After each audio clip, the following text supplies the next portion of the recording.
Hello po sa inyong lahat. Isang magandang umaga po sa inyong lahat. Good morning po. Ngayon po ay 19 ng Abril 2026 anyo at ang oras po ngayon dito sa Los Angeles, California ay alas 8:47 ng umaga. Araw po ngayon ng linggo. Medyo nalit po ako ngayon dahil may kausap akong tao sa Pilipinas patungkol sa lupa. Ay 2 oras kaming nagkwentuhan. Dinaanan kasi ng National Power Corporation yung lupa niya. Ayun, tinatanong niya sa akin kasi may alam ako patungkol dyan eh. Ngayon ay mag-vlog na sana ako ay tumawag eh. Sa Messenger lang naman, sa Messenger, sa Facebook. Humihingi ng advice. Kaya medyo na-late ako. Pero itong pag-vlog ko ay araw-araw dapat ito ay dyan sa Pilipinas ay mapapanood nyo na ng 9:30 hanggang 10:30 ng gabi. Siguro ngayon mga 11:30 na ng gabi dyan ngayon Kasi nga nalit ako ng 2 oras. So, yan po 9:30 to 10:30 ng gabi araw-araw. Ito po kung inaabangan nyo Ngayon ay ang title ko po ngayon na gustong talakayin ay itong kumakalat na balita dahil nga dun sa testimonya ni Madriaga na sinabi niya harapan pala binantaan ni Digong si Bongbong Marcos ng harap-harapan. Yan po ang title ko ngayon Harapan pala binantaan ni Digong si Bongbong Marcos. Hindi pa presidente noon si Bongbong Marcos, binantaan na. Opo, at ang presidente noon ay si Duterte. Pero panalo na si Bongbong Marcos. Ang banta raw ay yun sa may usapan pala na term sharing. Yun po o kaya although na hindi ko bibigyan ng emphasis dito kasi nga matindi po yung ganyan iiwasan ko po. Pero sasabihin ko lang kung ano yung sinabi o babawasan ko pa kasi nga ayaw kong i-discuss Delikado po yan Kaya ayaw kong i-discuss pero i-discuss nga natin para maintindihan natin. Ngayon, ang pagkaalam pa ni Madriaga, 3 months lang uupo si Marcos. 3 months lang. Kung hindi siya aalis, ay baka patayin siya. Yun Yun po pero hindi ko nabibigyan po ng emphasis yan at hindi ko naman sinasabi na naniniwala ako o ilan ang porsyento na naniniwala ako. Pero habang tinatalakay ko ay mababanggit ko yan. Ulitin lang natin noon ang alam natin ay 50-50 o 3 years. 3 years si Bongbong pagka-presidente tapos mag-giveaway na siya kay Sara yung 3 years. So 2025 magpapalitan sila.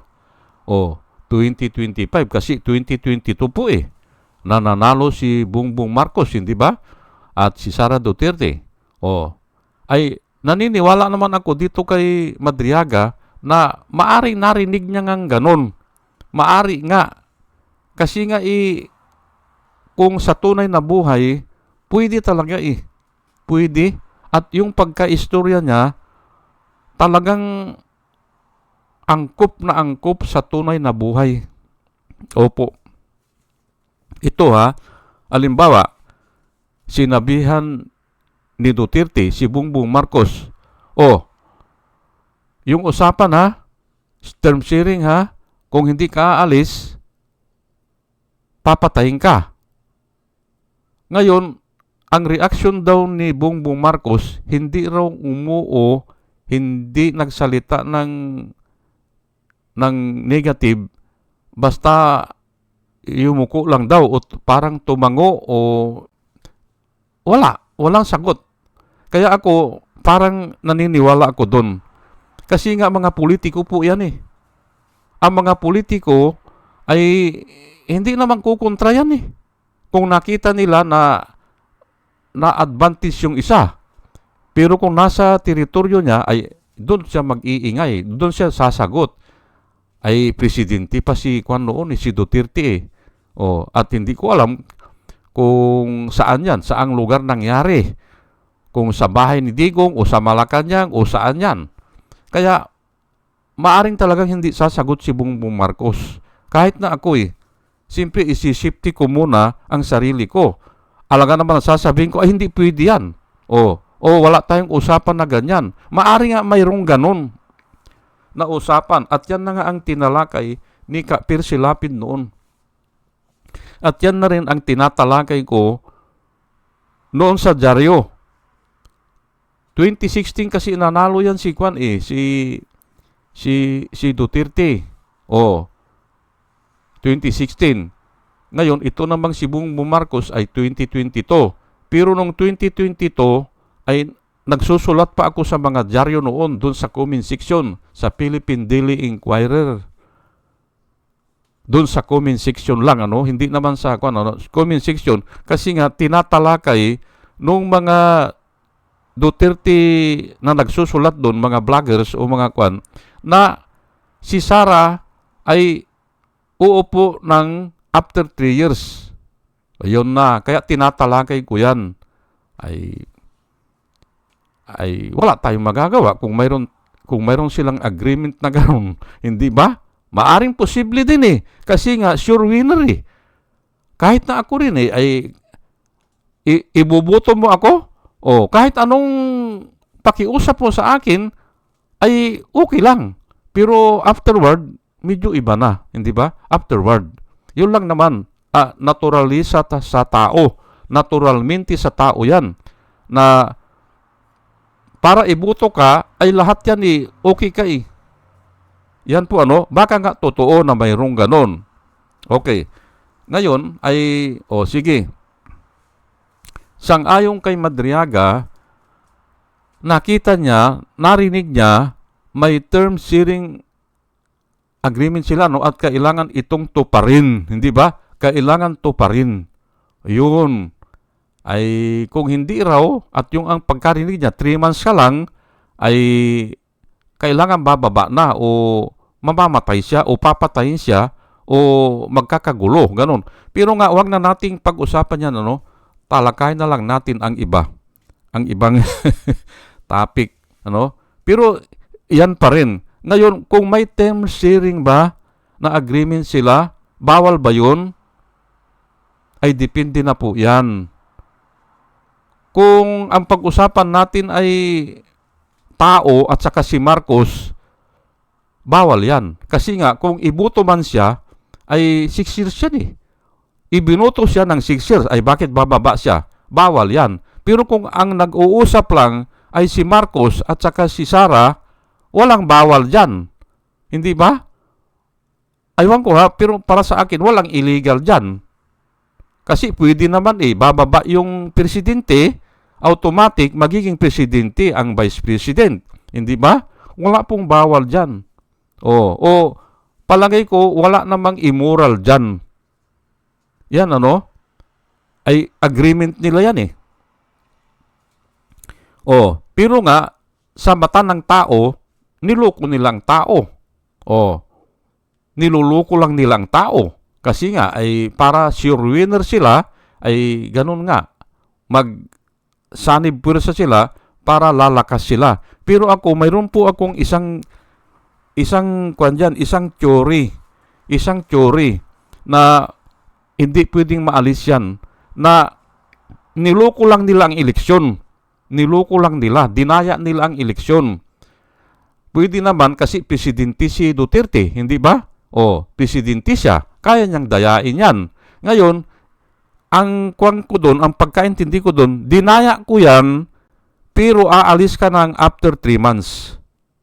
Yan ang pagkaintindi ko, ay patawarin nyo ako. If I am wrong, I am wrong. Pero yan po ang nakikita ko. Bakit? Kasi nga doon sa ang ginamit ng nagpadala ng boto sa Metro Manila na lang, sa Metro Manila, 98% ata, 97% ng buong boto ng Metro Manila na lang, Metro Manila, ang nagpadala ng boto ay private IP address. Ano ba yung private IP address? Ang ibig sabihin niyan, ang nagpadala ng boto ay nakakonekta sa server ng Comelec. Anong ibig sabihin yan? Hindi pa maintindihan yan eh. Ang ibig sabihin yan ay locally connected doon sa server ng Comelec. Paano nangyari yan? Na ang magpapadala ng boto ay nakakonekta mismo? Hindi ba? Locally connected or privately connected. Ay di sila lang ang nanloko niyan, hindi ba? Naandun lang yan sa isang kwarto. O naandun lang sa second floor. O naandun lang yan sa compound ng Comelec ang nagpadala. Hindi pala nagpadala ang ibang lugar katulad ng Quezon City. Hindi nagpadala yung yung school. Kaya dinaya lang nila yan. At saka, ang vote counting machine natin, mga kababayan, mga minamahal, ang vote counting machine natin ay isang public IP address. Kasi dadaan sa internet eh. Hindi ba? Bago ka makadaan sa internet, kailangan i-identify mo ang sarili mo na ikaw ay isang public IP address. Hindi ka padadaanin o hindi ka makakadaan sa internet. Hindi ba? Galing ka ng Quezon City, galing ka ng Pasay, galing ka ng itong Valenzuela, galing ka ng Caloocan, dadaan ka ng internet. Kaya nga, yung binili natin na machine, yung vote counting machine na binili natin ay mahal kasi nga is a public IP address. Dalawa pa nga ata eh. Kung masirang isa, mayroon pang isa. Dalawa ang public IP address. Pero nga, ang sinasabi ko, bakit kailangan ang public IP address? Para makadaan ka sa highway ng internet. Ganun po yan. Ngayon, ay saan ko ihahalin tulad yung private at saka public IP address? Para po yan sa isang telepono. Sa isang kumpanya, maraming telepono. Sa isang kumpanya, maraming local number. Parang local number siya. Kasi nga, hindi lahat ng telepono sa isang kumpanya o sa isang building o sa isang, sabihin natin na isang compound. Hindi ba? Sa isang compound ay usually dalawa lang ang trunk line o yung hotline. Dalawa lang sa telepono. At yung iba ay local na. Kaya nga mayroon tayong tinatawag na switchboard o switchboard operator noon o ngayon yung PEBX. Sinasabi ko po ito bilang isang electrical engineer, nakabisado ko yung mga koneksyon dyan o yung paggamit o yung pagbili ng PEBX. Ayan po yun, parang ganon ang computer natin. Hindi kakayanin ng internet, lahat ay public IP address. Kaya sa isang compound o sa isang kumpanya, nagkaroon tayo ng local computer o private computer doon sa kumpanya. Ngayon, ay ang nagpadala doon sa Comelec server ay private nila eh. Paano nangyari yan? Hindi nagpadala yung malayong lugar sa Metro Manila. Halimbawa, ano ba mga Metro Manila? Ay Valenzuela, hindi ba? Hindi nagpadala yan. Nabutas, hindi nagpadala yan. Ang nagpadala ay yung private. Kaya dinaya nila eh. Para maintindihan nyo po kaya nga, nung hindi na tumalima, ito si Marcos, nung 2025, hindi na tumalima, sa kasunduan siguro, papatayin, hindi ba? gusto ko pugutan ng ulo. Yan ang sabi bakit sasabihin yun ni Sara Duterte? Ay kaya sinabi yan sa galit niya. Kaya ako naniniwala ako na may term sharing. Pero may kasalanan si Bongbong dyan. Niloko niya ang mga tao. Ngayon, ay legal ba yun? Ay legal siguro yan. Ay kasi ay agreement nila yan eh. Oo. Ayan po Kaya ako, ang dahilan ko, kaya papatayin, kasi nga lumihis dun sa agreement eh. Pwede. Pwede talagang patayin. Pero nga, hindi pwede. Bakit? Ay illegal po ang pagpatay eh. Hindi ba? Illegal. Ayan nga po, kaya nga napakasalimuot po na discussion ito. Napakasalimuot. Pero ako, ang nakikita ko dyan, kaya gigilitan ay pati nga si Basti ulo lang daw ni Bongbong Marcos ang kailangan niya Bakit niya sasabihin yun? Kasi nga ganyan, mayroon silang agreement palagay ko. Yung verbal agreement kung ano ba yan, ay hindi naman dokumentado yan. Palagay ko, wala naman notarya yun. Hindi naman dinotarya yan. Pero sila lang yan. Dahil nga dadayain nila ang eleksyon. Ayan po At sinabi ko na hanggang ngayon, hindi naipaliwanag o hindi kayang ipaliwanag ni George Irwin Garcia bakit ang nagpadala sa Metro Manila lang 97% ng boto ang nagpadala ay iisa pa private IP address, yung 192.168.0.2. Ipakita mo yan sa buong mundo, ipakita mo yan sa mga IT expert, ipakita mo yan. Ako, pinakita ko na dito yan sa Amerika. Pinakita ko na, tumatawa lang yung kwan. You are a genius, sabi niya sa akin. You are a genius. Bakit ko alam yan? Ay tinatanong ko lang po, sabi ko, this is a private IP address, sabi niya sa akin. Kung ano man yan, kung kumilik man yan, ay na-identify siya ng kumilik. Kasi ang trabaho po nung server ay i-identify sino yung nagpapadala. Sa kanya. Ganun po yan. Ay na-identify siya, yun na nga, hindi ba? Ang tanong ko po, tatanungin ko po kayo, bakit gustong pugutan ng ulo? Ano ang reason? Kung nagnakaw lang, wala yan hindi ba? Kung niloko lang sa hatian, okay lang yan Ay pero yung hindi tumupad sa usapan, ay talagang pupugutan ng ulo yan. Para sa akin mayroong reason. At yung nga ang valid reason o kaya reasonable reason. Hindi ba? Isa yan. Pero hindi yan ang tatalakay natin. Naubos ang oras natin dyan. Matthew 5:34 hanggang 37. Itataas ko lang po But I say to you, do not swear at all, neither by heavens, for it is God's throne, nor by earth, for it is His footstool, nor by Jerusalem, for it is the city of the great King, nor shall you swear by your head, because you cannot make one hair white or black, but let your yes be yes, and your no be no.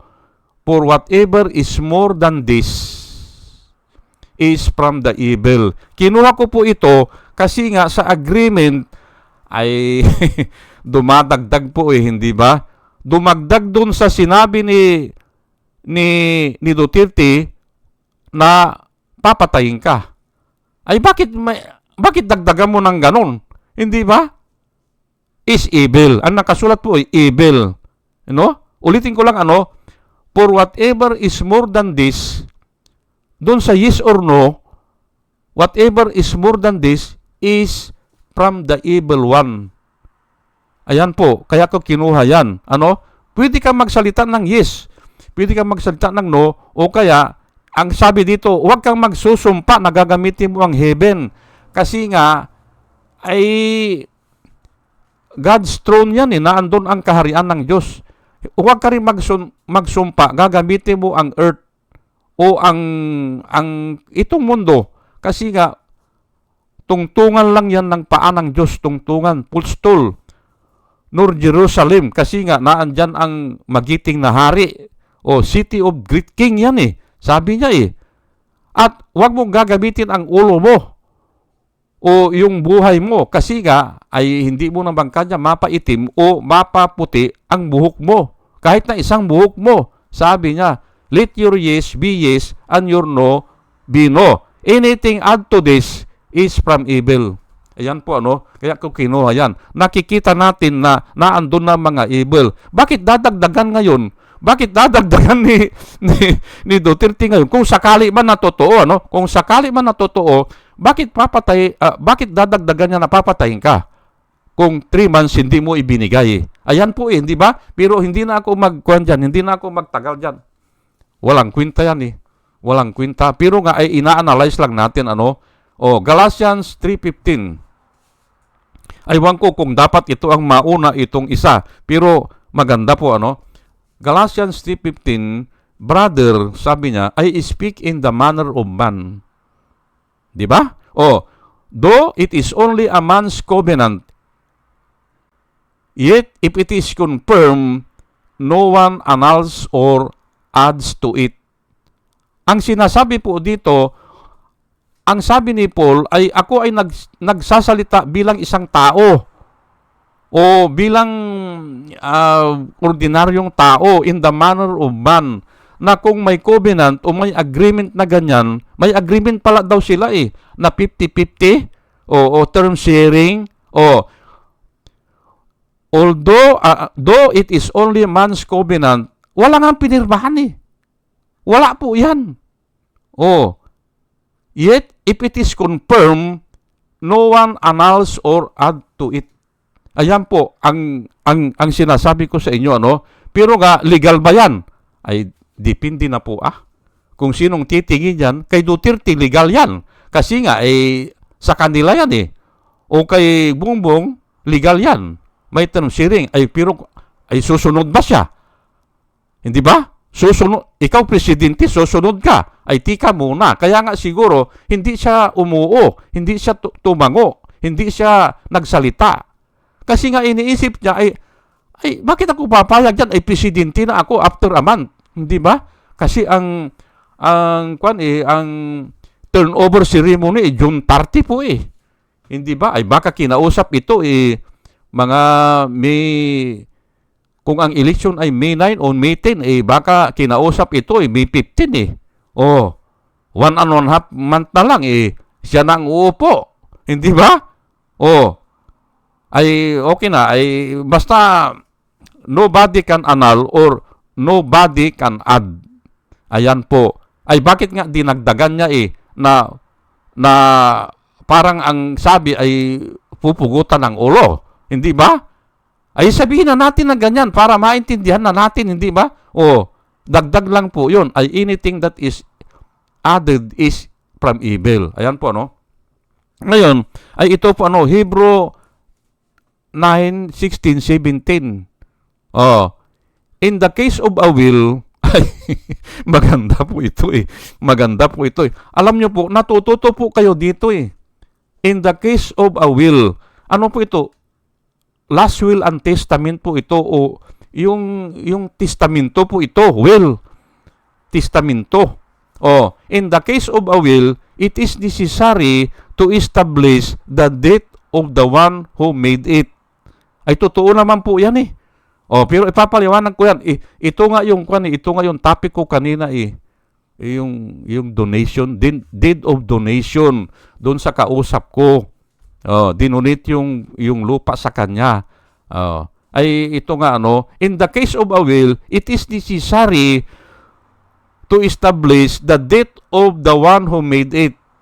Because a will does not take effect until the one who made it was dead or has died. It cannot be executed while he is still alive. Ayan po. I-discuss mo natin ito. Maganda po ito sa last will and testament o gumawa ka ng testamento, hindi po mai-enforce yan hanggang hindi ka namatay. Usually ito, doon sa ibibigay mo yung ari-arian mo.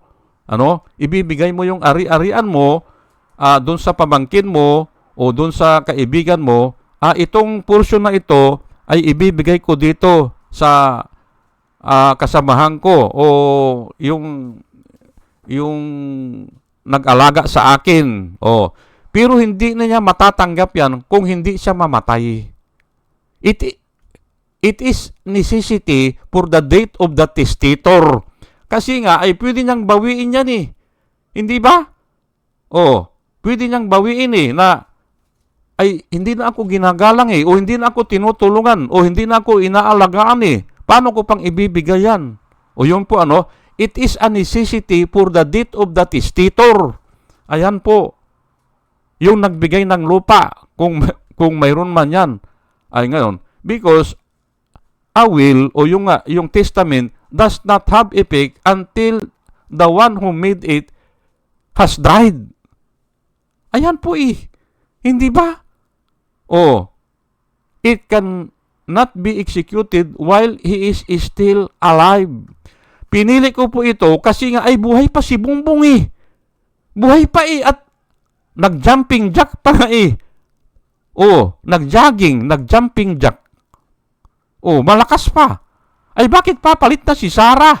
Hindi ba? Ayan po eh. Kaya nga yung although na privilege lang yan, yung pagka-presidente, 6 years lang yan eh. Ay hindi mo pwedeng palitan yan kung able-bodied pa yan. Hindi ba? Kailangan ang death o kaya yung incapability, yung wala ng capable, yung papalitan mo. Yun po ang ibig sabihin yan. Ay kahit na pumayag siya na, sige, term sharing tayo. Ganun lang yan kay Corazon Aquino. Mayroon daw silang term sharing ni yung si taga Batangas. Si Duy Rauril. Kasi nagtandem sila eh. Nilabanan nila si Marcos eh. Vice President si Duy Rauril. Ay nung nag-people power, naging presidente si Cory at saka ito si Duy Rauril, naging Vice President. Ngayon, nung malapit ng mag 3 years, umugong din ang balita, ay sabi ni Duy, ay ang usapan namin dyan dahil ako ang attorney, ako ang may kaalaman sa governance. Totoo naman, hindi ba? Kasi hindi naman naging mayor yan si Cory Aquino eh. Plain housewife lang yan. Kaya, hinahabol niya yung term sharing ay hindi naman ibinigay. Ayan po eh.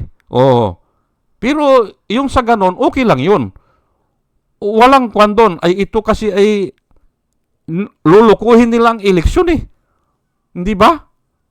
Lulukuhin nila. Gagamitin nila yung 192.168.0.2, yung private IP address, para lahat ng boto doon manggagaling.